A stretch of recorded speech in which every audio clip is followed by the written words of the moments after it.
We are less than 2 weeks away from Election Day in Virginia, and the campaign ads are out in full force. I'm Terry McAuliffe, candidate for governor. I'm Glenn Youngkin, candidate for governor. Glenn Youngkin is wrong for Virginia. Terry McAuliffe had his chance. But it's not just TV and radio. On social media, there are a lot of posts about campaign spending on Google ads. So let's verify. Can political campaigns pay to get their links higher up in results? And can they even change the way the headline appears on Google? To get answers, we went straight to Google's Transparency Report, which publishes all political ad spending on Google. And according to that report, the McAuliffe campaign has spent over $3.4 million on Google ads, which includes YouTube, during his campaign. As for the Youngkin campaign, they've spent over $800,000. And those ads include some which link to mainstream news articles, like this one, which is linking to Axios. It reads, Glenn Youngkin betrayed Taylor Swift and helped buy her masters. Meanwhile, this is what the Google headline actually looks like for Axios. It says, Virginia governor's race features Taylor Swift. A spokesperson for the McAuliffe campaign told us in part, quote, our campaign is making sure we reach voters where they're at. There's a lot on the line in this election.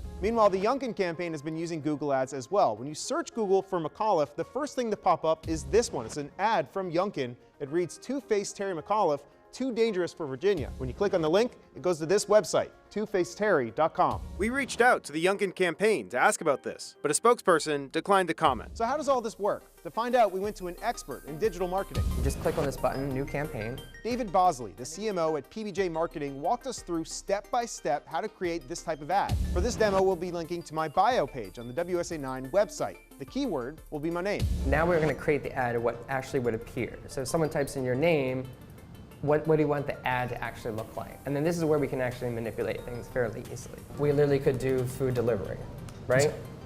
And the headline, best hamburgers in DC.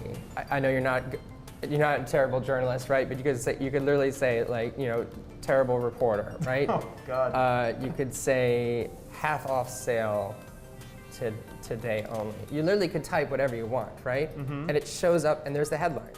And after a few minutes, the ad was ready to be published. And cheap. We could have published for $10 or less. A different story for a more coveted keyword like a candidate name. That's why political campaigns spend thousands of dollars on Google ads. I think it could be confusing, especially because most people don't actually click on ads. Erica mentioned Trevino, professor in communications at American University, says linking to a news article with a different Google headline is perfectly legal, but it could be misleading. It looks like it's intended to give the credibility, to pair the credibility of the news organization's name with the message that the campaign wants to send. So we can verify that yes, political campaigns can pay to have their Google ads higher on the list, and they choose how that ad will show up. Meanwhile, we should note that there are two really easy ways to spot a political ad on Google. First off, pay attention to the left corner where you're going to see in bold letters the word ad. Second, pay attention to this line right here.